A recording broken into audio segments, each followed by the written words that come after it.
There we Hello, are. Scott, my friend. How you doing? I'm fine. Thanks for having me back. All Scott, I keep telling you, I'm not doing it without you, buddy. We started together, we'll end it together. That's it. right. All right.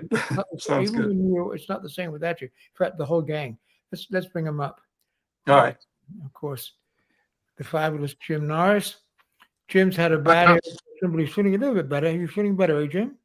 I'm feeling better today. Yeah, but I had this terrible ear infection for the last sort of 5-6 days. So But I couldn't. Oh, The National Health Service looked after you, right? Yeah, they did. Yeah, Oh, good.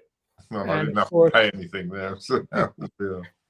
I just checking the MRIs today. My brother sent me a private one in Vancouver in case I wanted to, and it was like $4,000, which is fine if I had to do it. But this stuff is expensive. Wow. And of Mm. course, the great Jack yeah. Graham. Hey, Jack, how are you?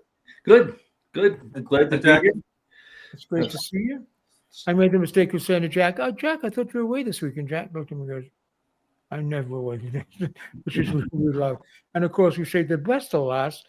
The beautiful Angelina from Angie's Hello, Audio. all. Hi, Ange. How are you? I'm great, thank Angie. you. The I got class, sickness. of the live stream has arrived. And Angie's getting ready for the Washington show, and will give us a good debrief when she gets back. We have quite a lot of questions already, so let me just go to the first. Wow. And of course, the great Andrew from Oz. Andrew, I sent you records, by the way. Morning. Oh, let me get Andrew's up. Jim, can you read that one? Yeah, morning from Canberra in spring, 21 degrees centigrade. Question: can you discuss Respighi's Pines of Rome, unusual orchestration details, 6 Buccini, Nightingale record, offstage trumpet, organ pedal notes? Well, not one of my favorite works. I love the Plans of the Appian Way because it's so exciting. You want to have some fun? Get the Montreal Symphony version.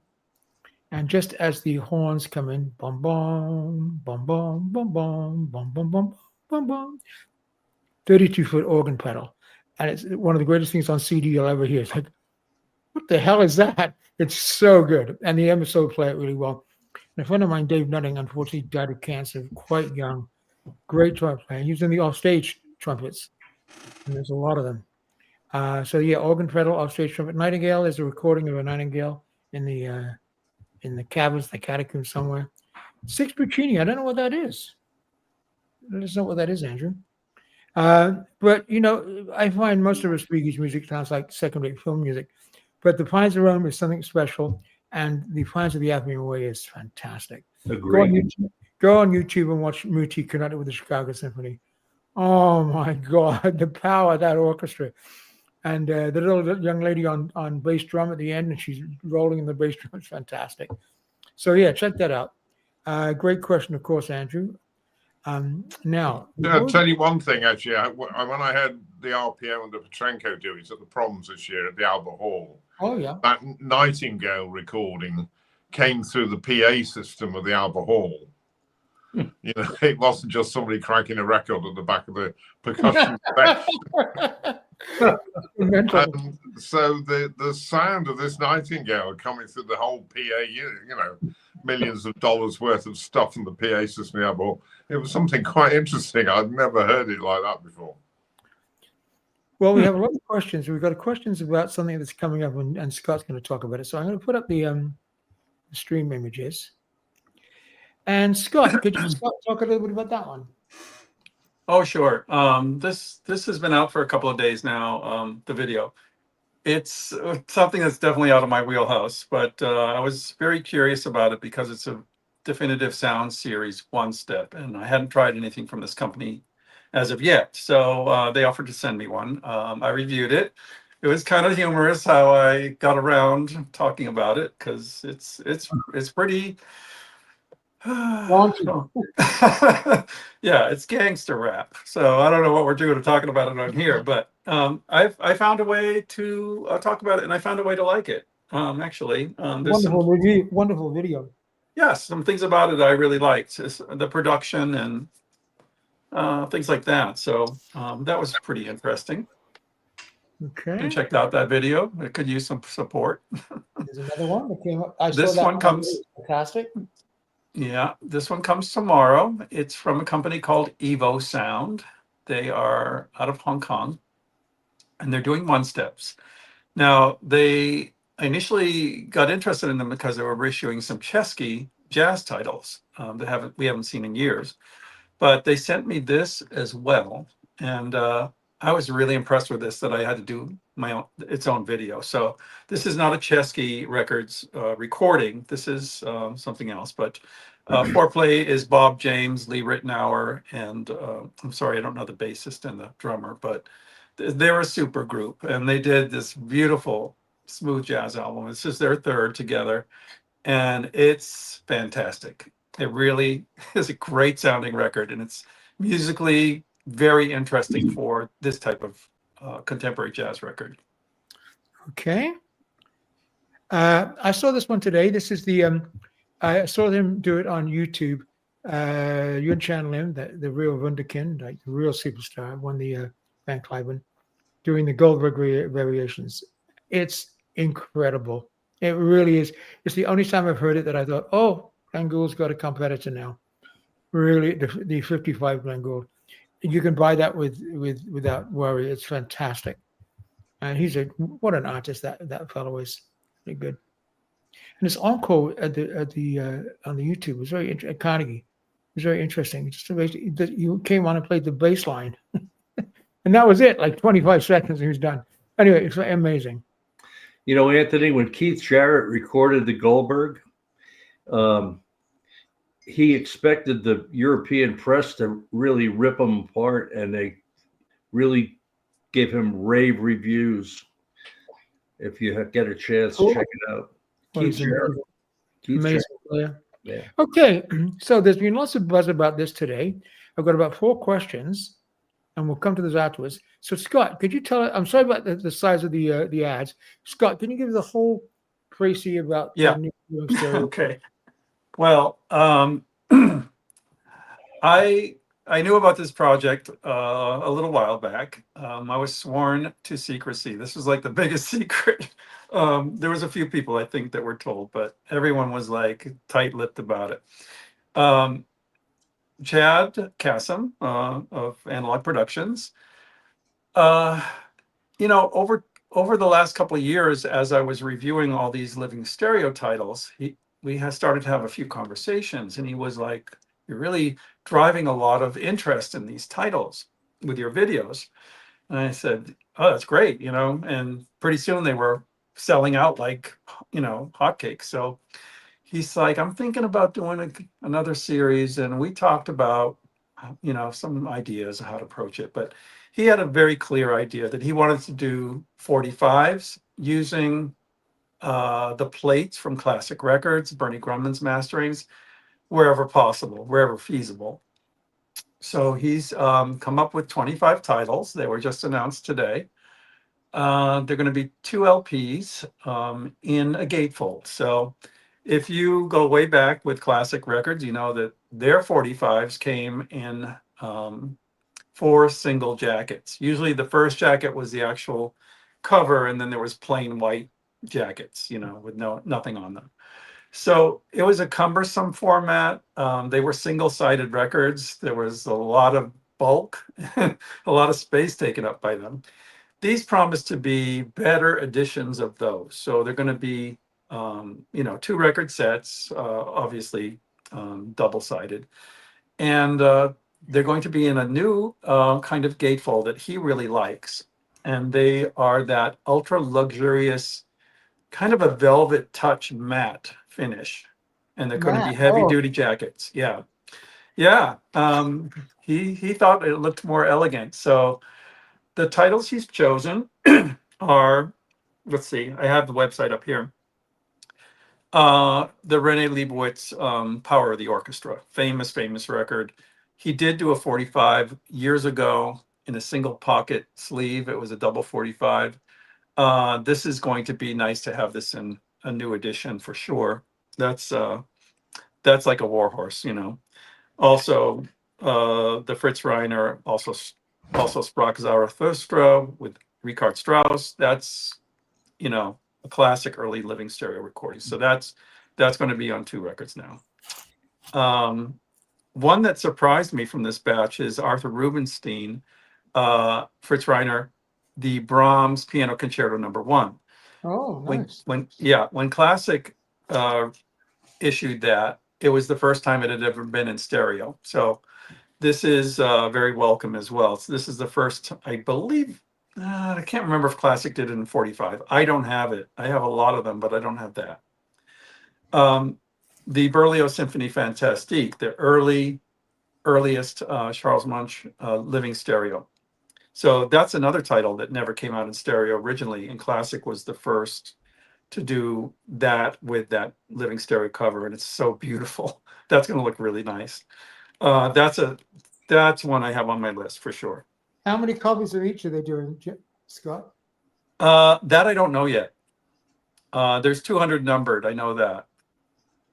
So I don't think he's expecting the kind of rush that it was in the past, but I think he's probably aiming for 1,000 at least, maybe 2,000. The pricing? 65. 65. Yeah. There's a Fritz Reiner Brahms Violin Concerto with Heifetz. There's the Charles Munch Boston Symphony Ravel Bolero disc, which is very beautiful. There's another Heifetz, the Beethoven Violin Concerto. There's an absolute classic is the Fritz Reiner Prokofiev Lieutenant Kijé. Oh, yeah. Yeah, that one is awesome. I highly suggest that. And you never have enough copies of that. yeah, Fritz Reiner, Spain. When I did my shootout, the Classic 45 actually won. So that's going to be very highly recommended, even over his previous 33. The 1812 Overture with Reiners there. The Heifetz Munch Mendelssohn Violin Concerto, which has been out of print for a while in the 33, so that's good.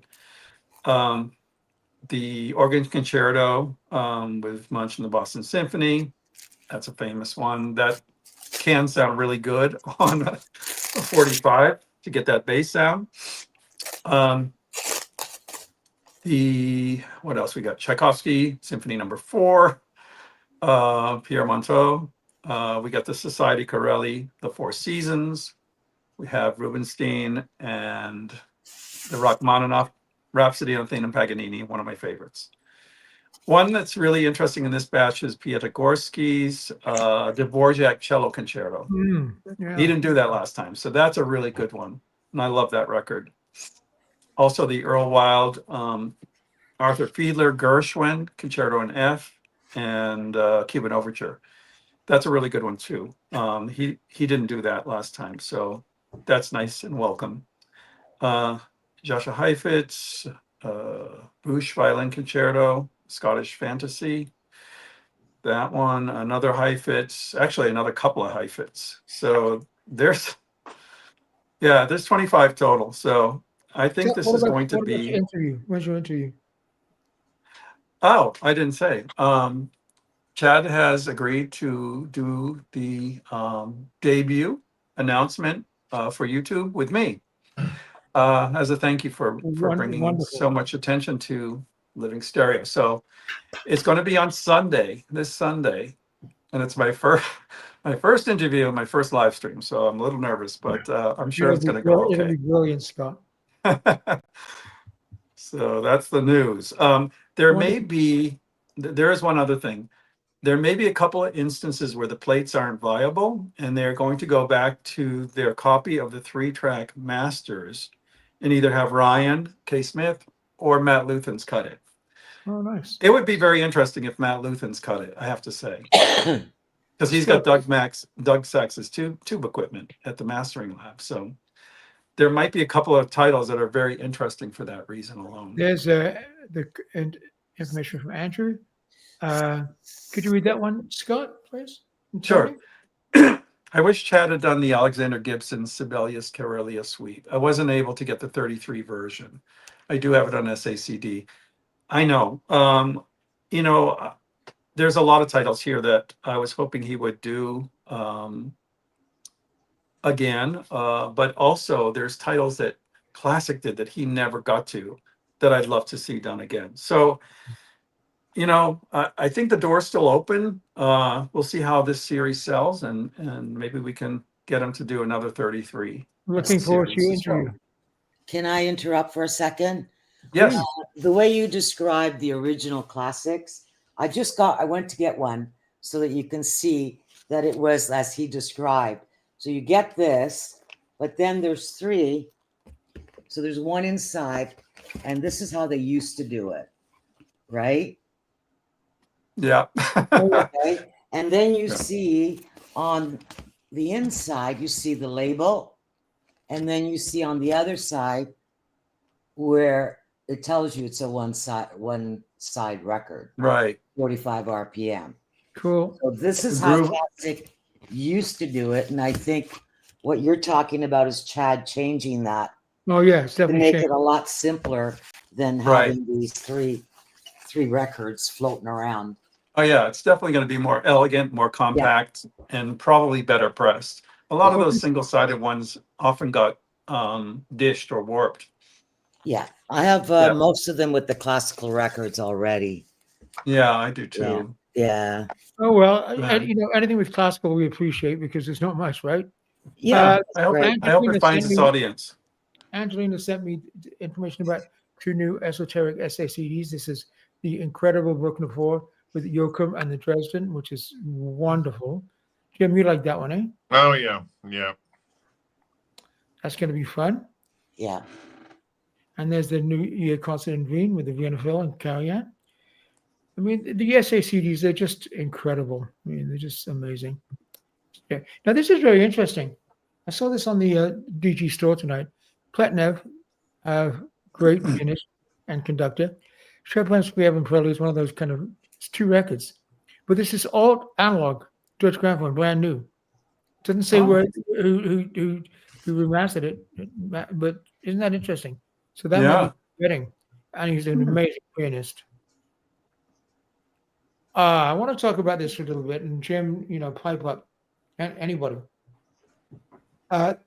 Since you know most orchestral contracts went way the wayside 10 years ago, 15 years ago,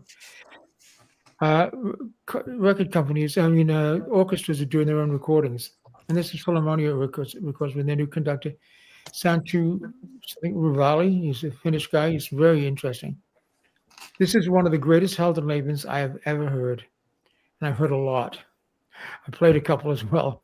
And I'm telling you, he does some wonderful musical things with it. But the Philharmonia is playing on this recording is spectacular. I urge you all to go stream it immediately, if not sooner, after the baseball game tonight, and have a listen. Some of the things he does is, and the playing, the horns, well, not just the horns, everybody. And it's very interesting. Jim, can you tell us a little bit about the Philharmonia the last 4 or 5 years, what's been going on?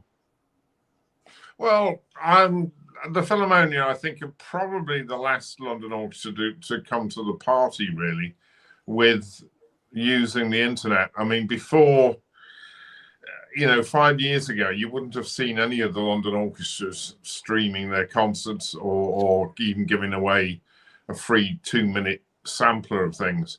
It was sort of considered, we're too above all that sort of thing. We don't need to do that. But of course, it's now become very clear that if you don't sell yourself online and you don't get your records out there and you don't put clips online, you soon start to fall behind the page. I mean, you've only got to look at the RPO that, many people years ago had written off as, oh, well, they'll do the odd gig and whatever. But now they're an absolute powerhouse. They're broadcasting, touring all over the world. They are a fully commercial orchestra. And I think it suddenly made the London Phil and the Philharmonian people suddenly sit up and think, oh, how did they do that? And so they're now all competing with the same sort of business plan. But, it works. The Philharmonia now are 80 years old this year. So they're making a big thing about that, and why not? It's a great thing to, after all the things that have happened to the Philharmonia over the years since 1946 or whatever, when Walter Legg formed the orchestra. And then, of course, in 1964, he tried to shut it down because EMI didn't want to have the expense of having a full-time symphony orchestra on their books anymore. And so it became the New Philharmonia. And, you know, good old Otto Klemperer stuck by them and carried on making recordings with them and championing them. And certainly when we were at college in the 1980s, early 80s, I think the Philharmonia was probably the supreme orchestra in London, really. Well, they lost, you know, you could tell they were having financial difficulties. You know, they lost a lot of players. Well, yeah. Well, of course, the LSO, you know, is probably the only orchestra that offers anything remotely like American salaries for, right. Well, the principal horn, players. Principal horn to the consecutive hour, principal horn, the other principal horn, yeah, and also principal oboe to the BBC Symphony, where it's a unionized gig, and quite a lot of players, but they fill their places. It's magnificent. I suggest, Jim, I want you to hear it. I'd love to hear what you think. Yeah, no.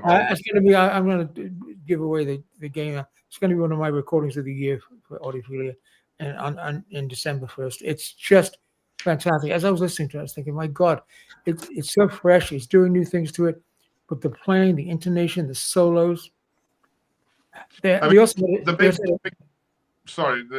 interesting thing is the big problem for London orchestras is that the Royal Festival Hall now has completely cut down the number of dates it will offer orchestras.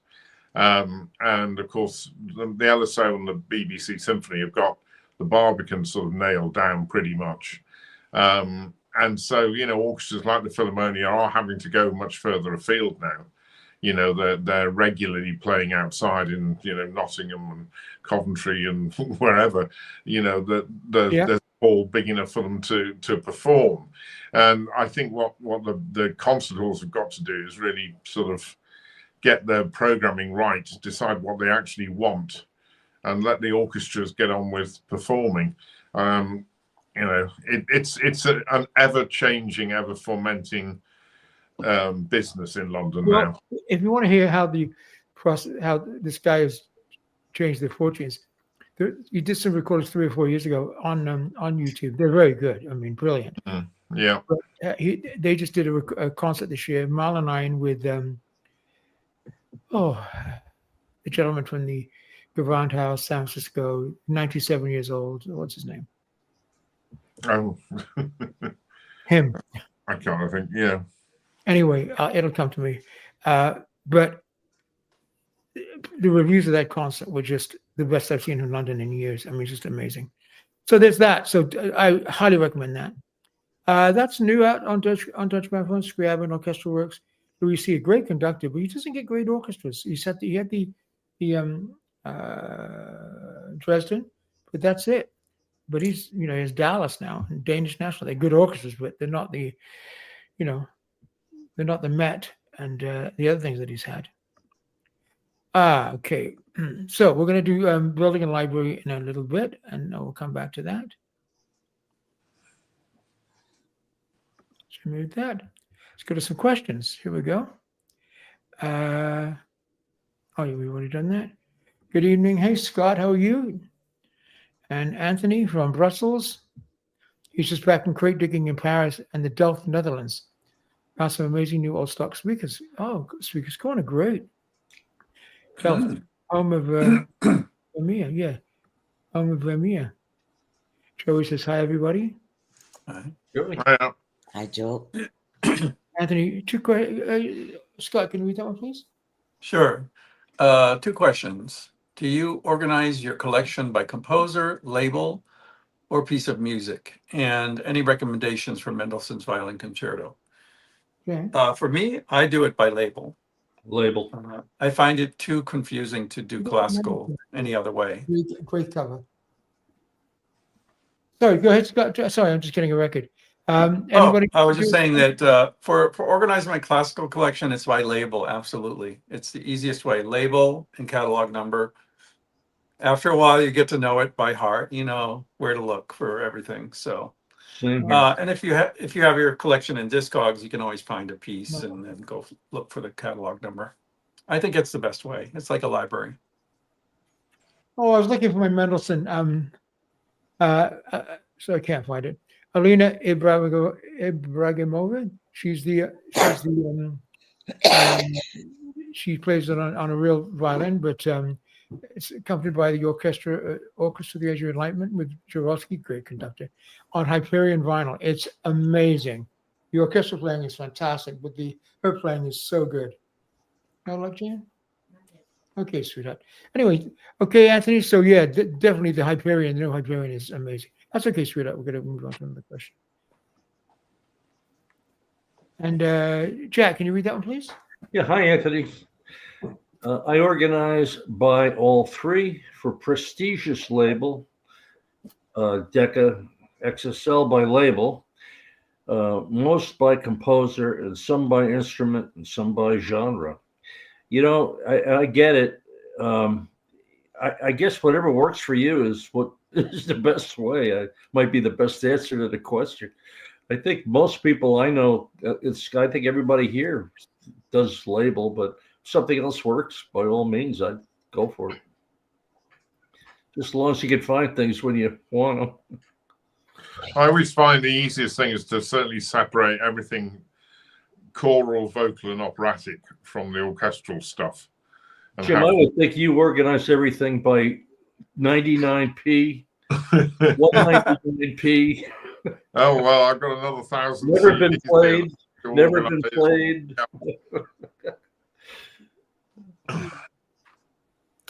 And Jack, can you read that one? Yeah.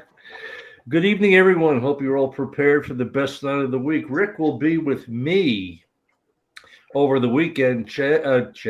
Scott, Rick and I will be driving to Texas and listening to your YouTube on Sunday. Okay. We'll be together. Shout out to my fellow Michiganders, Joey and Rick. Sometimes, guys, I don't want to be petty because pettiness is something I don't like. But sometimes we recommend something on here with someone I just cannot promote. So if you have recommended somebody and you're thinking you're being nice, and you are being very nice, but if I don't promote them, there's a very good reason. Okay, guys, we'll just leave it at that. Okay. Rick says, hi, Joey.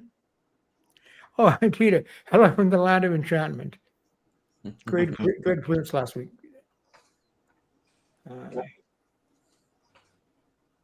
Scott's. Andrew, can you read that, please? Oh, yes. Angie. Angie. Okay. Go ahead. Did you say me? Yes, please, Angie. Looking forward to my annual trip to Capital Audio Fest. See you there, Angie. You betcha. Bring some records, I'll play for you. Andrew wants to Puccini or Ancient Horns. Thanks, Andrew. Okay, Scott, could you read Almonds? Yeah. I might pull the trigger on the Living Stereo subscription, $1,500 for the set. What do y'all think? Yeah, I mean, I think if you don't have the classics, the classic 45s, and you're okay with 45, it's a no-brainer. I think it's well worth it. I second that. Yeah. If you have the classics like I do, I think I'm going to pick and choose. Yeah. We'll see. I got to see how well they came out, and I'm probably going to get really crazy about them, I'm sure, and maybe I'll replace my classics. I doubt You're it. not buying any more records. I keep telling you. Oh, I got to buy a car first. That's right. The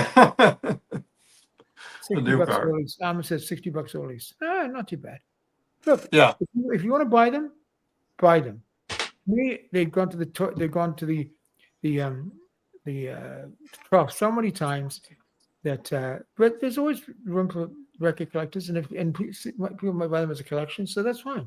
But Scott brings up a good point. If you don't have the classics, yes, you should definitely go for it. Yeah. If you have the classics, you pick and choose, because the classics are quite except for amazing. the Slavonic dances and the Strauss waltzes. All right. Well, But that's that it. would've been nice. Two out of how many? so those are the two to get. All right. As Joey says, best night of the week. Was able to regenerate my spirits. Went to hear the band up from Northeast Ohio. Did a great job on 9 Most. Oh, man, never gets old. How you feeling, Jim? How's your leg? How you on the mend? We're all of us. We're the walking wounded. It's something crazy. And Jack, could you read Rick's? Yeah, the Pines of Rome was selected. Was the selection played by the Detroit Symphony at their summer concert location on my second date with my wife back in July of 1869. Oh, sorry, 1969. Now one of my favorites. Rick has got one of the nicest young ladies as a wife. She's a great lady.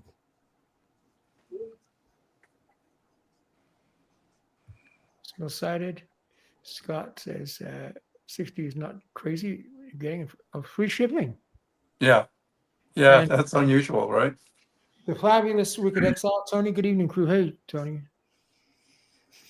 Scott, can you read that one, please? Big disappointment. The chat is going 45 on these shaded dogs. Just uploaded at good prices most of my 45 reissues, along with the goofy single-sided classic LPs. That's the one I You're not the only one that feels that way. I've seen some comments out there that they had wished he had gone a little deeper into the catalog and done some more 33s. I think maybe that could come at some point, but he had his mind set on the 45 format for these. So I think he has to differentiate them, right? So the packaging, the pricing, and the 45 in a nice 2 album, you know. Right. The thing is, I think many classical collectors are old enough to have experienced the classic records era and have a lot of these already. So who is it aimed towards? That's, new collectors? I don't know. That's $60. And you got to get up more. You got to get up more often to change the records. Yeah, that's another thing too. Yeah, but we'll see. We'll see. Maybe he'll blow us away. Okay, guys, I'm going to put this back Oh, up. thanks, Joey. Now we're going to talk about building a library selection, which is Schubert's Unfinished Symphony. Now, I did my homework this week, and I listened to about 100 different recordings of these, and I found some very interesting things.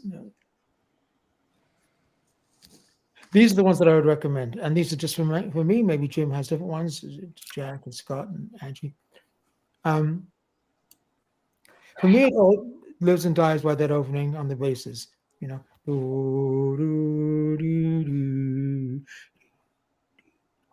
to the low C, and the Berlin and Vienna Philharmonic's strings, the cellos, but the double bass sound with a pure, rich sound with a kind of warning whine to it, and the intonation flawless.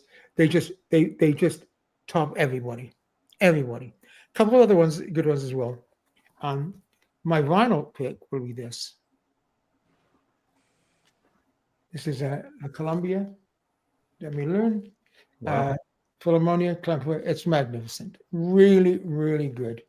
I can highly recommend that. It's good. You can stream it as well. Okay. Now, these I streamed them all. And these 4 are equally magnificent. You can go with any of these, and I think you'll be very happy. Boston Symphony with Joachim, incredible. Carrie Ann, incredible. Yeah.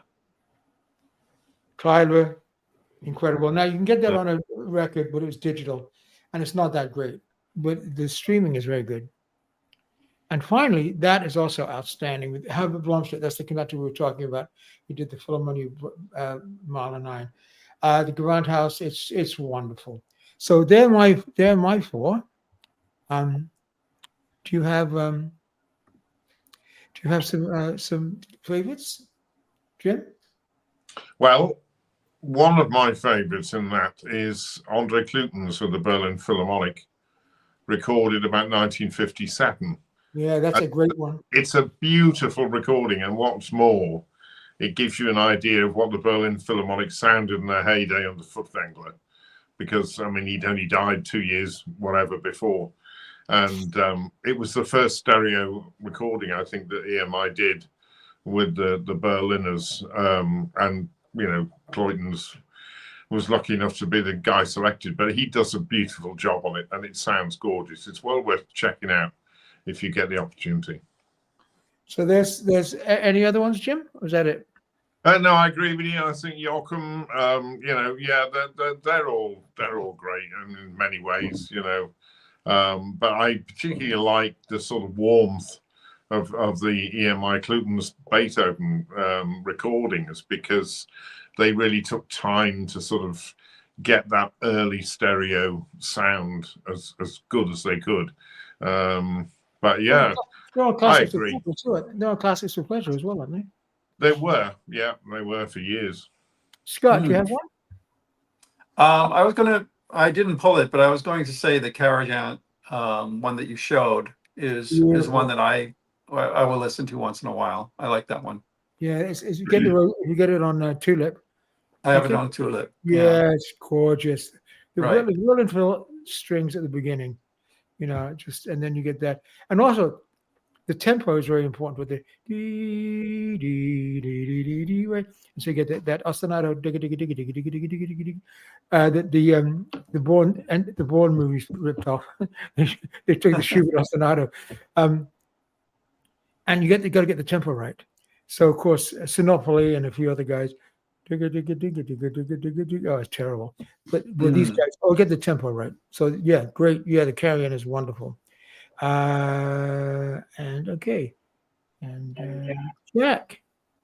I've been working this week, so I didn't have time to pull it out. But I don't know what label it is, and I think it's a Concerto, but it's the Harnoncourt, who I don't have a lot by him. He's not one of my favorite conductors. He does some things I think okay, but he does the Schubert 8 fairly well. I don't know what label it is. I probably could go find it, but I'm almost positive it's the Concerto with Harnoncourt. Thank you. It's very easy to play. It's very difficult to conduct. Yeah. Okay, that did it. And Angie, I know Angie didn't get a chance to pull any out. Did you get a chance, Angie? I will tell you that I've got 3 out of the 4 that you've shown. Oh, I don't have the last one, and I apologize. Don't apologize. You know what, panel? We're really failing at doing our homework. I know. We gotta last week. No, gotta last get week was snapped. okay because it was a rare piece. There were coca variations. That's why I chose the unfinished, because there's 100 goddamn recordings of it. Well, what can I say? We're failures at. No, we're gonna shape no. up. We're gonna ship up or shape up or ship Right. out. Almost slipped there, Angie. Okay, I've got an interesting one for you next week. Okay, Ryan, Dr. Ryan Maui, pay attention. There it is. He's I the know that. star. I got an email from Ryan this week with a photograph of he and his family in the Atlanta Hall watching the planets, which was very nice to see. Okay. Let me just go here. Okay. Yeah. This is not necessarily my recommendation, but this is the Symphony in 3 movements by Stravinsky. This is a wide band. London. How pretty is that? Yeah. Well, it's pretty friggin' incredible. Yeah. But there's a lot of good recordings of this. Okay, and and you can stream some. But I got that for $2. Wow. Yeah, lucky, it's fantastic. Canadian bucks. So don't forget, homework next week is Stravinsky Symphony in 3 movements. An Lovely. amazing piece of music. Okay, so let's go to. I know Jim didn't have many this week because he's been sick, poorly. Well, I got some CDs anyway. Yeah, good. That'll do. Well, first of all, I don't think I've mentioned this one before, but I got this because I didn't know much about Saint-Saëns symphonies, but I do know that Jean Martinard will do them well if they are done. And I have to say, this double CD, which has all 5 of the symphonies, with the French ORTF orchestra, is worth getting if you can get hold of it. I mean, if you don't know anything about Saint-Saëns symphonies, I think Martinard is certainly your man. I know that there's Munch and there's everyone, but they're very good, sort of late 60s, early 70s stereo. The sound is really good. The organ symphony is actually played on the organ of Des Invalides. It's Bernard Gavotti. I don't know who he is, but it's a great recording, and the organ sounds fab. Another one that I've got this week is Barber's Symphony No. 1 and the Overture School for Scandal with Baltimore Symphony and David Zinman.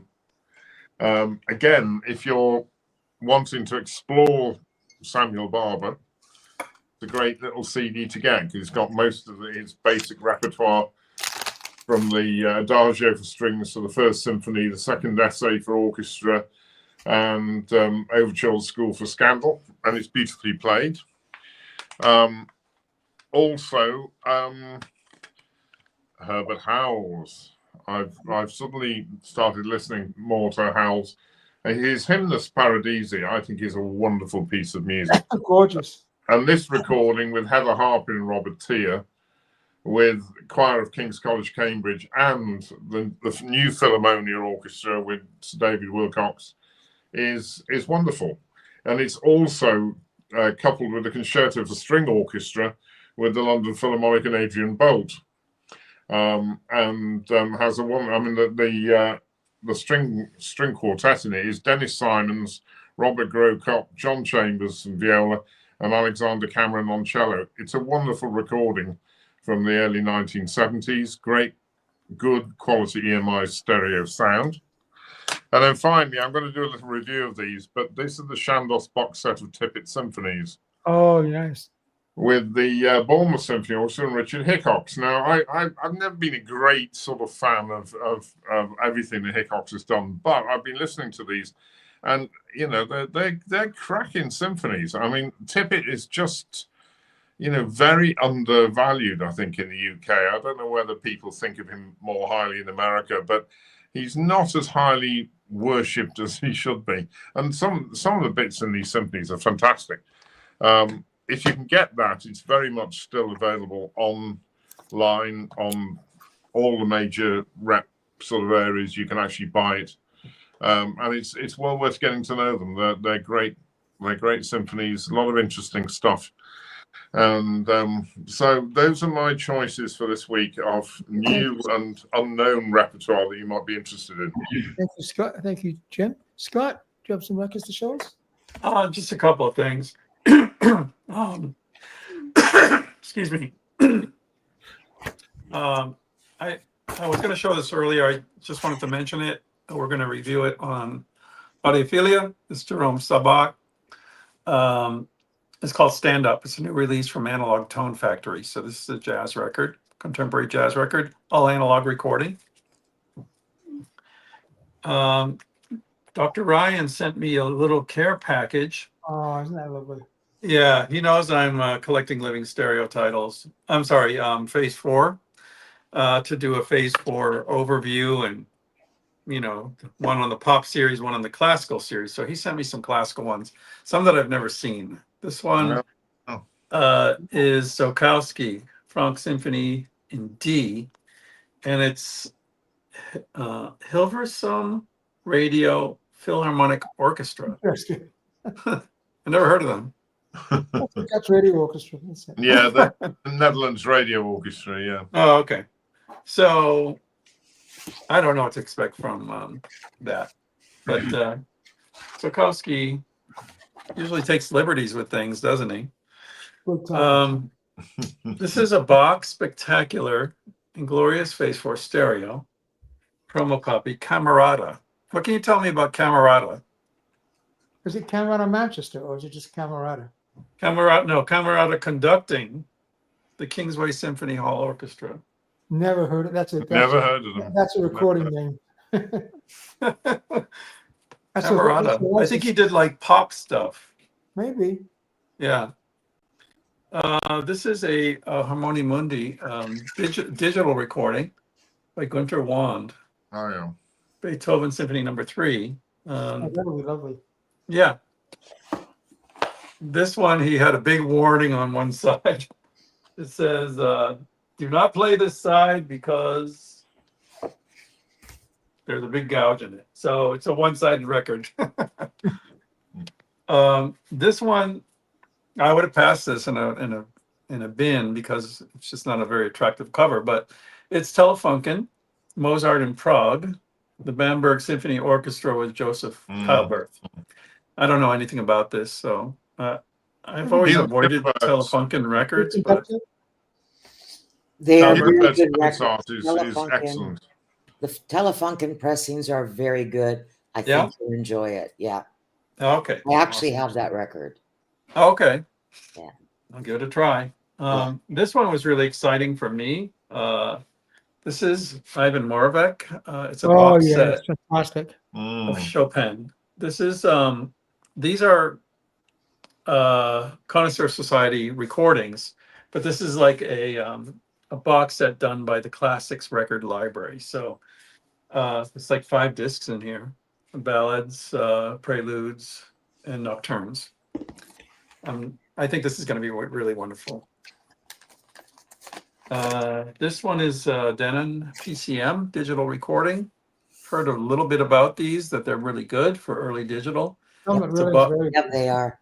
Yeah, it's a Bach organ record by Helmuth Rilling. very, very fine musician. Yeah, there he is. Very good. So that's cool. Couple of phase 4s. Charles Munch and the New Philharmonia Orchestra doing Gaieté Parisienne. He was famous for his living stereo version.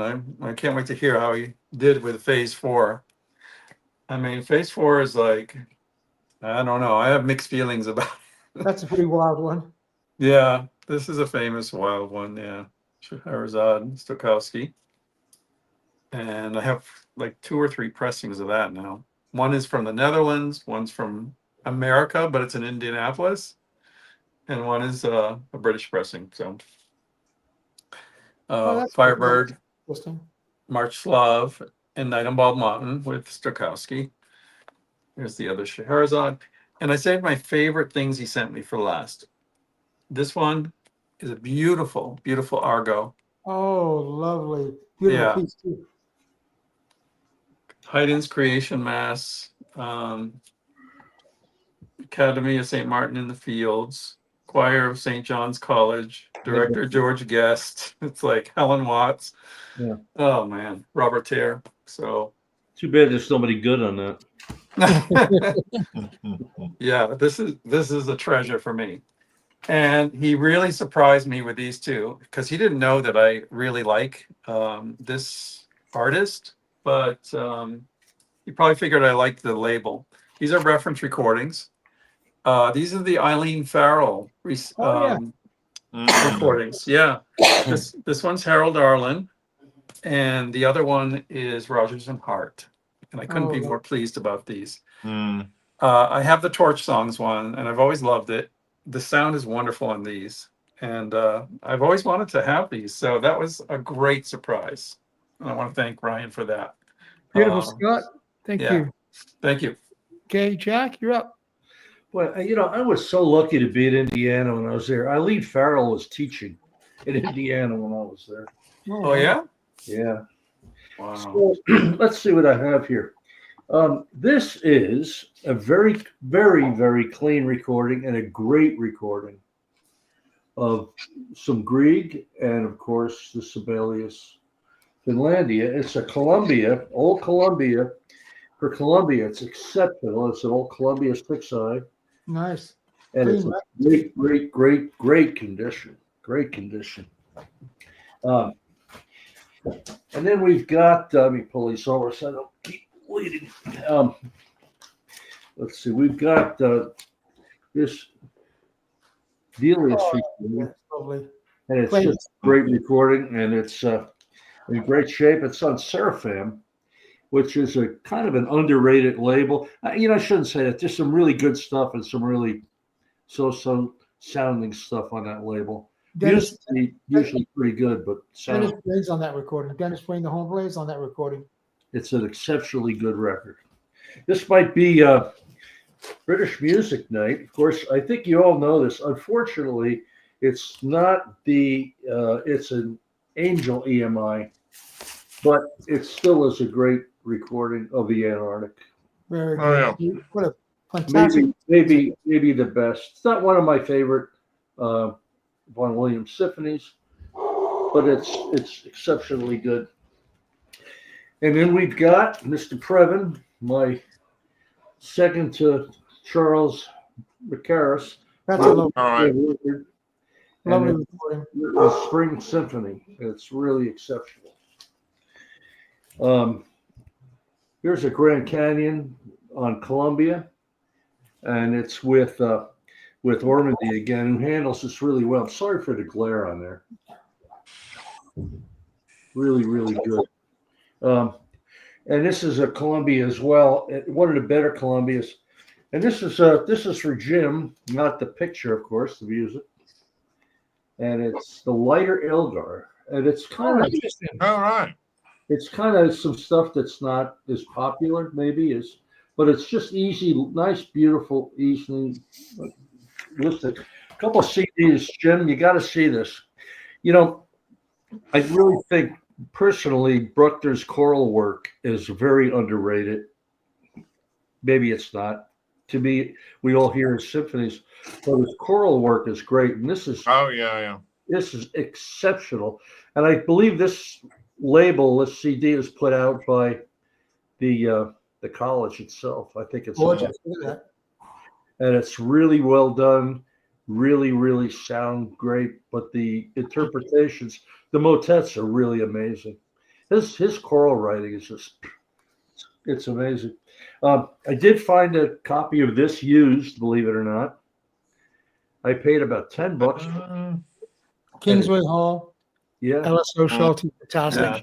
it's just Great. exceptional. I don't have this on vinyl. This should. It's very expensive on vinyl to get it. Yeah. Oh well. Scott, I don't know what Chad is going to do with these RCAs, but I said to Anthony before we came on that this record, we just received this today. I listened to it. It's unbelievable. It's 45, 2 records, and it's a reissue of one of the greatest records. Right. This was made right before the Village Vanguard, Bill Evans dates, Mhm. a few months before. And what he did is he hired, he wanted to break away from his traditional kind of sounding bands with Wynton Kelly. So he put the MJQ, the Modern Jazz Quartet, rhythm section, obviously not John Lewis, but Connie Kay and Percy Heath. And this is exceptional. Now the packaging on this, Scott, I don't know if this is what Chad needs to do with the RCAs, but of course they're 245s, 180 grams. And this is a kind of a tip-on jacket. It's very thick. The 2 records were inside, and you can see the size of the spine here. It's squared. So Wait a minute. It was done in a single sleeve? Yeah. It's done in a And this is the new one that just came out, right? Yes, it is. Oh. Huh. And Anthony, I got to tell you, this is going to go right on your dream list. I guarantee it. Please pick it up. I'm going to pick it up because I got the craft and I thought it was fantastic, but I know that this is a different mastering. This is It's Steve Hoffman, right? It's Hoffman, and it's completely different. Yeah. It's great. Wonderful. Thank you, Jack. Great. So you're saying the jacket is heavy duty? It's not Yeah, like flimsy. it really is. I mean, it's Okay. But they both were inside here. It's $60 record, 2 records. Yeah. Not bad. And No, he's definitely doing a fold-out gatefold for the living stereo. good. Thanks, Jack. Okay. Hey, Angie, you're up. Very cool. Thank you. Hello. So I want to start with a Reader's Digest. Ooh, Manufacturer's I love those. Yeah, I know you do, Scott. For RCA picture, and it's this one here. And Oh it's my God. absolutely Mhm. awesome. It is. What it has is music of the world's great composers. So you go through the book, and it's got everybody that we know. It's 12 records, 12 sides, and it's just phenomenal. And it gives you a little synopsis of each of the composers. Gosh, I remember when I found that. I poured through that book. I listened to all the discs. It was so much fun. And so Go that ahead. sounds so good. Those are Kenneth Wilkinson recordings. They're amazing, actually. And to have it Yeah. all in one collection, this is the Yeah. collection that should come out for everybody. Mm. Absolutely. Now, there's a label I bring out now and then called Clavier, which Oh, I yeah. absolutely yeah. love. That's great. And this, believe it or That's not, on my I have record to- to die for list. yeah, I used to use this for demo quite a bit, and I happened Yeah. to find one factory sealed. Wow. Yeah, sealed up. And this is not an original; it's a reissue, but it's absolutely amazing. Oh, yeah. That's a very famous record. This and it's a Club gatefold. dance and everything. Yeah, Let's and see. it came out ORG as 45. Yeah. and it Oh, came out God. as a limited edition. So Yeah. it's numbered. I don't know how many they did, but this one's 660. 2,500 they did. Did they? That one sold out pretty quick. Oh yeah, yeah. I never got one of those. Yeah. And then I thought I'd bring out the reference Oh, yeah. reference Those are a good recording. one. Just again gatefold. One of my favorite covers. I love that artwork. Well, I'm scoring 100 with you, Scott. Yeah, you got a good batch today, Andy. And this one here is quite nice, EMI. Very nice. The back is just as beautiful. Wow. What is it? Here you go.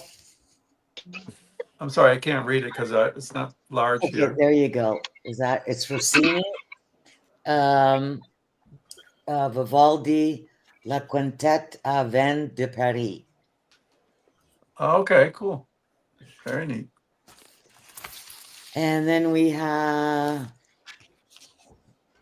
this one here. Oh, yeah. Oh, yeah. Famous. Yeah.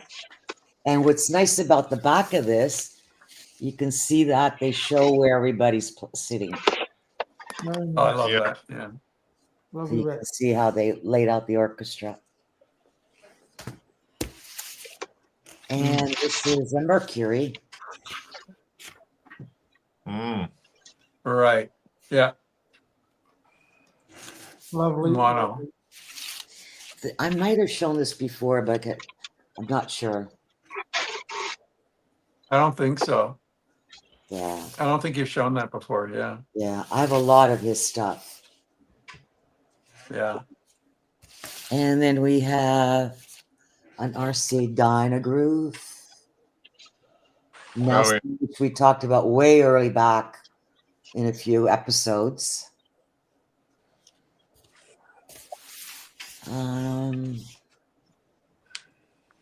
Now this has two good sides. There you go. Oh, Mm.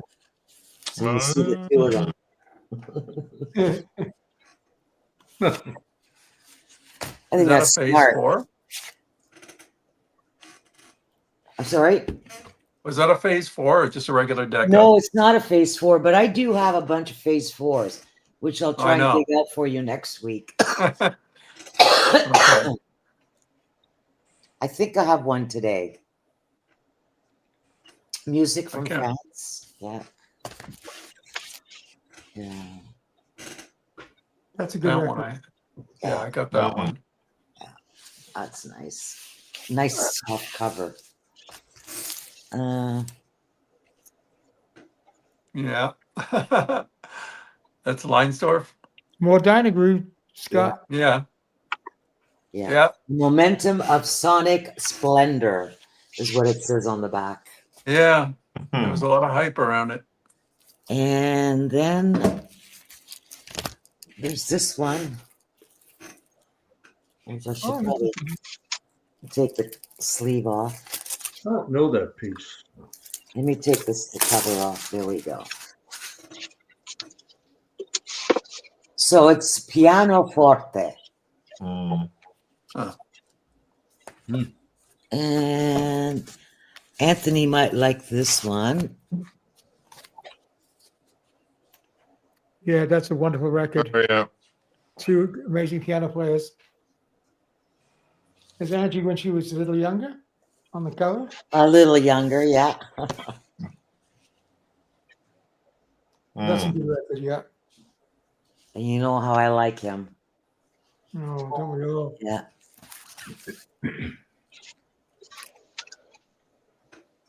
Oh, yeah. Oh yeah. Julie Dupre. Oh yeah. Famous. Her records go for huge dollars. Hmm. Oh, that's a good one too, yeah. That's a great record there. Too. Yeah. This one I don't know, but it's it's got Paul Hendeman in it. Yeah, he's a violist in his Igor band. Stravinsky. Yeah. So there's a good few tracks on it. Now we've got some Deutsche Grammophones. Oh yeah. So I thought I'd bring this out just for the Schubert thing. Luigi. Okay. So this guitars, violin, viola, and violoncello. So lots of good strings on that. Here's another guitar. Oh, that's a lovely record. And another guitar. Oh These That two are looks actually sealed still. yeah. One more that's sealed here. Oh, try to get all the DG guitar records. Yeah, and I did have more, but let's end with Sounds like somebody's having a domestic upstairs somewhere. yeah, here. Oh, yeah. Beautiful, Ange. Thank you. Great Right. records, of course. Amazing. Nice. Okay. So we have 3 guests. Looks good, Scott. We're going to do a few. It's my witch's brew impersonation. Yeah, I was going to wear a mask. Mm. I was going to just read some of the comments. Who has the people upstairs?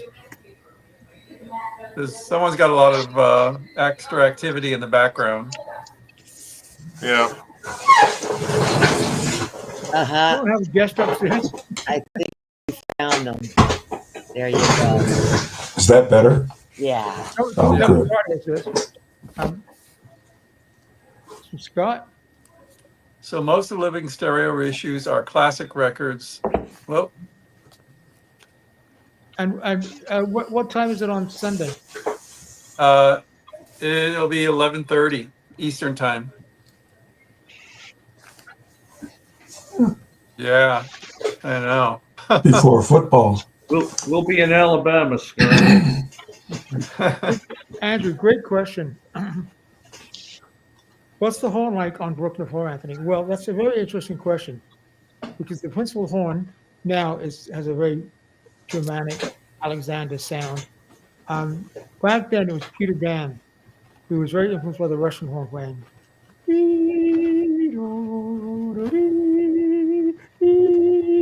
So a little bit wobbly. Not my favorite. A great player, Peter Dan, but influenced by the Russian playing. When it was in the Eastern Bloc. Great questions, Andrew. Amazing. Oh yeah, that's right. The touring. So the Philharmonia concert like we sound to, they knocked Shostakovich out of the park. Yeah, I heard the reviews have been unbelievable. Well, I'm telling you, Rick, listen to that Einhaldenleben. Man, that guy's got the orchestra playing like. You got a DMM reissue, HBK, Green, Strauss, Australia. Okay. Ronald, man, I think you're new. If you are, a very warm welcome to you. If you're coming back, see you back. Any thoughts on the EMI Melody recordings? They have passed. Some are very good. Some are not so good. It depends on the Daniel Chef Mancello ones are very, very good. Andrew's going to answer for you. Okay, so the first one up was Scott. Hey, Scott, how you doing? Good, good. I'll tell you where you can take that hat. You can take that hat and shove it right up. Is that your tribute to witches, Bruce? Are you good with me telling my haunted stereo story? Yeah, go ahead, go, sure, go. Okay, so this is something that happened a few years ago. Back in the day when I was into vintage equipment, I was always going on Craigslist and Facebook Marketplace looking for vintage equipment. And after coming back from a business trip on Craigslist, I found an ad that said free Asian stereo cabinet, which free got my attention as well as stereo cabinet. And there was some pictures in it, showed some silver faced receiver and some other stuff. So I contacted the owner and said now what was interesting in the ad was at the very end, the last sentence said, "Now if you believe in the occult, this may not be for you." Uh-uh. So I looked past that. I contacted the owner and asked if it was still available. They said that it was. She said, "Call me early in the morning and we'll arrange for you to come and get it." So next morning, I give her a call. She said it's going to be a very heavy cabinet. You're going to need 2 or 3 people to lift it. And then she says, "Did you read the entire description of the piece?" And I said, "Are you referring to the last line about the occult?" And she said, "Yes, I am." I said, "Yeah, I read that." And she goes, "Okay, as long as you read it, then I'm not responsible for anything that may have happened to you if you pick this Oh, up." God. So anyway, I had been able to kind of identify from the pictures what the receiver in it was, which was a mid 70s, early 70s Fisher and some other things. So I said, which I knew weighed about 30 pounds. So I said to her, "Well, would you mind me bringing some tools with me so I can take out the stereo equipment, make the cabinet a little lighter and easier to carry?" And she says to me, "No, because I don't want anything escaping from it." So, What? exactly. Oh, my So God.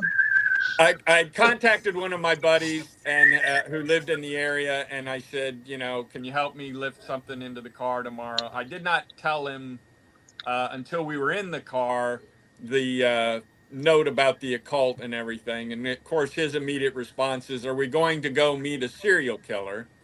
And I said, "I don't think so." But I said, "Well, I looked it up. It looks like it's a very nice neighborhood. We'll drive by the house. If it looks okay, we'll proceed." So we drive by. It's in a brand new development, a very expensive location.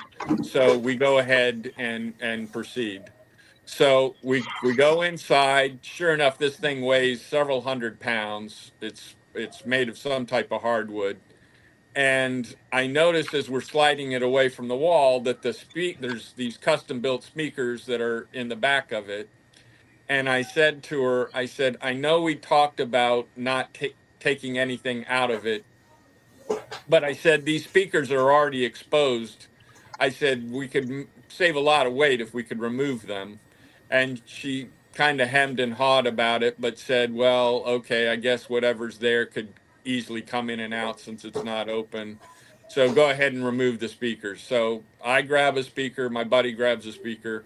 We go to put them in my van. And I said to him, I said, "I got to know the story. I got to poke the bear." And he's like, "Let's just get out of here as quickly as possible." But I said, "No, I got to know." So we go back inside. I said to her, "Okay, that was a very interesting note in the description. Why the whole thing about the occult?" And she said, "Well, because I believe it is possessed or haunted." And I said, "Okay." Now my buddy's got his back to her, and I'm looking at him, and he's about to lose a gut because he's trying to not laugh so much. And I said, "Okay, well, why do you think it's possessed or haunted?" And she says, "Well, I bought this piece along with this companion piece at a very high end consignment store in Williamsburg. And I bring it home. And a couple of nights after I brought it home, I'm doing some work in the room. And I see at the corner of my eye a puff of black smoke. in the middle of the room. And when I turn to look at it, it runs into the stereo cabinet. I said, "Oh, that's a little unusual." So she said, "I'm a very religious woman. My neighbor's a very religious woman. We talked about it, and she said we should contact the our local priest and see what he thinks." And he suggested we give it an exorcism. So he provided them with some holy water and I guess some text or whatever to read over possessed furniture. And they proceeded to perform an exorcism on it. And again, I'm just doing the best I can to keep a straight face. My buddy is about to double over because he can't take this. And so then I said, "Okay, so what?" She said, she goes, "Well, and then 2 nights ago, uh, it had been it had been kind of okay after we had exercised it, but I still heard a few noises coming from it." But she said the other night I was working in the room, and again the black smoke appeared in the middle of the room, but this time it turned into a black cat and ran into the stereo. And she said that's when I had to put it up put it up for sale. So I went ahead. We loaded it into the car. I still have it. I think Anthony, I sent you a picture of it this You did, morning. yeah. It's an excellent piece. It actually had about $1,500. I mean, she gave me the manuals to it. It had a dual turntable in it, a Fisher uh, receiver and tape deck. I mean, the equipment in alone in about 1975 would have run you about a couple of $100. And so it's a very nice piece, but I brought it home and I told my wife the story that it's haunted, and then for the next year, every time there was a sound in the house, it was blamed on this stereo cabinet. But that's it in short. I'm probably In the only short, one here that has that any was a long stereo story. equipment that's had a exorcism performed on it. So Unbelievable. Great. Thanks for sharing, Scott. Brian, how are you? Oh, good. I Anything haven't haunted? recovered yet. Yeah, from Atlanta. How was the Atlanta concert? Oh, it was pretty good. I fell asleep during the first half. They're playing some Indian music, um, but I stayed awake for the host. And how did they play? Good? Yeah, it was good. The concert hall is a little smaller than I would have expected, uh, Yeah. but they sounded really good. Their brass section was great. Oh, glad you liked it. We got about 15 minutes. We got you and Peter. Got some records to show us? Sure. So no one showed this Schubert. This Oh, was Carrie Ann with the Philharmonia, and I think it was recorded in '57. yeah. On EMI. So this is an earlier one. Uh, it's very good, and this sounds really good. This is HMV Classics. This is a repress, of course. Sounds really good. I have a London Blueback also. This is Munchinger with Vienna Phil. Oh, nice. Never heard Oh that. yeah. Yeah, he starts off very quiet. It's very hard to hear almost, and you're kind of tempted to boost the volume, which would be a big mistake. It gets to be incredibly loud later. And this is the most dynamic one I have by far. Very dramatic. It's very loud. Very loud climaxes. Uh, I also have another London. This is not not a Blueback though. This is Cortez with a Vienna Phil also. Oh, yeah. That's very good, too. Yeah. Yeah, it's good. This is a good. This is a good recording. My favorite is this one though.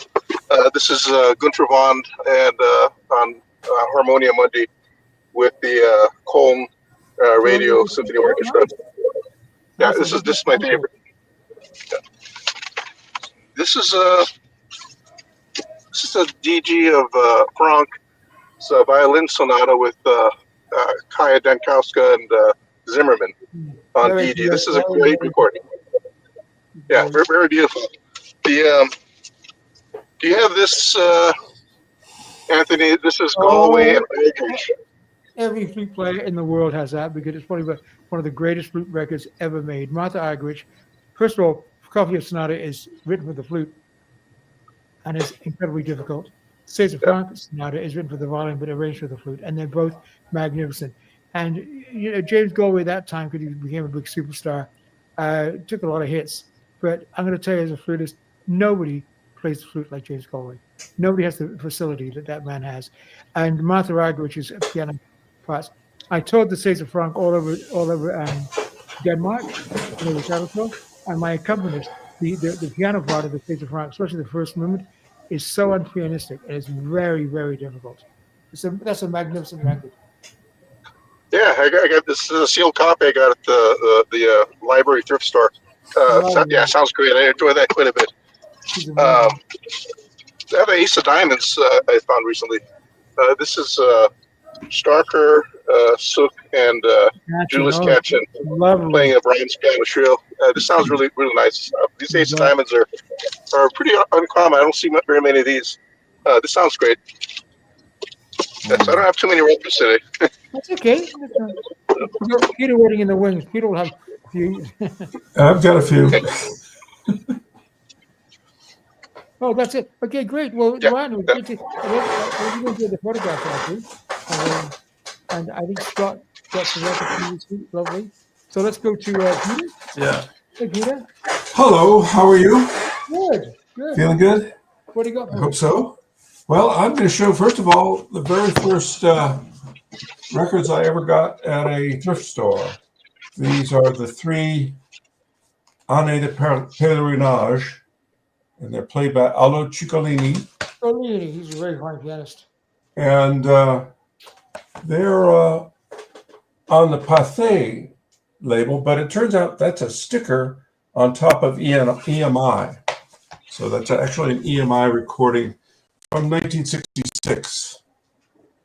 And this one here is by Edith Farnadi, and it claims to be the first complete recording of these, also in 1966. And she was an Hungarian pianist and was famous for her Bartók as well.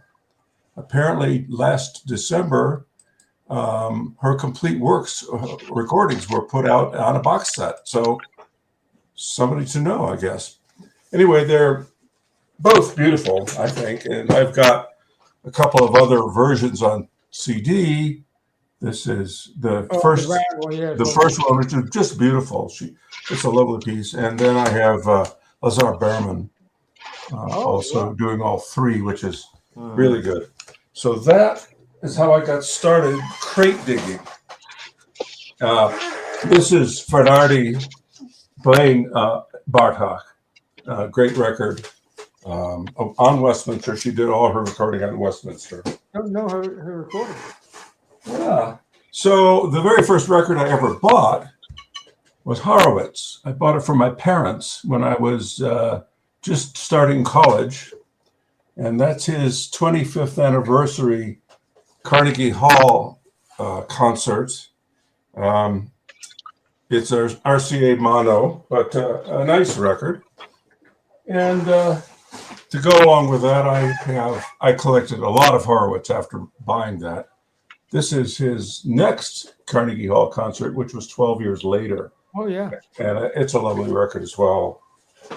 So what else have I got? I've got, this is a really unusual find. It sounds like you have something haunted in your house as well. It's my chair. It's my desk chair. I'm sorry. No, that's okay. There is something in the desk chair, yes. We got Scott's.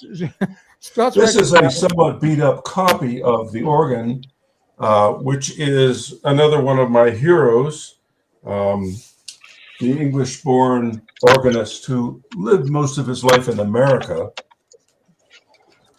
And that would be, what's his name now? Anyway, so this is actually a book and a record on the history of the organ. Oh, wow. And that's a picture of one of the example pictures. I won't go through the whole thing, but anyway, I got onto a Biggs, E-Power Biggs tear. Tried to buy all of his records. And as a matter of fact, I just, the other day, picked up another one. First of all, there's this really beautiful record, all of Mozart's organ music, played on the organs that Mozart actually played in churches he actually visited. So that's a Biggs production, really nice. And just the other day, I bought one of all his of Biggs playing on German and Netherlands organs. So he did a tremendous amount to promote the organ as it was originally conceived, with the way the mechanical works of it were in an era where people were doing electronic stops and whatnot. So just to switch a little bit, another one of my great finds some time ago, this is the complete Beethoven quartets played by Budapest. That's gorgeous. It's in 3 volumes. This is the late quartets. Unbelievable condition. These are the original Columbia label. And it's really was a great find. I found all 3 together. And if there's time, I'll switch gears and talk about another one of my great finds. 2 more minutes, Peter. 3 more minutes. Okay, this is Maria Callas. All of her recitals. And this set, I don't think has ever been played. It comes with a booklet, which is actually an edition of one of the music periodicals in France. And it's just fully illustrated. And the records are just absolutely pristine. Oh, look at that label. Isn't that a great label? This is the French, it's French production anyway. So, of course, I am an opera fan. In Santa Fe, we have one of the great world's operas. I don't know if you know that, but it has an outdoor venue, or the outdoor, indoor combined, and it's just beautiful. And they support picnics in the parking lot. So my wife and I are big opera fans, and we go there as often as we can. And of course, I have a lot of them, and this one is, of course, Callas on EMI, I Puritani. And I've got a couple more operas to show. Here's Carmen with to Los Angeles. Oh, the Reaches, very famous recording. Yeah, that's really a good one. And then just a couple more. Here is Sutherland, as you well know. Her husband did the directing on all of her operas. He just died, I think. And yes, that's right. So lovely, lovely voice. Had a lot of her work. And let's see. Finally, I have 2 more. This is the Berlioz Trojans. I saw that in New York when it was produced. Phenomenal. Just amazing. Amazing. An amazing opera. And the last one I have is a historical oddity. This is the first Wagner opera after World War II. The Italian radio recorded it. And that's what we have here.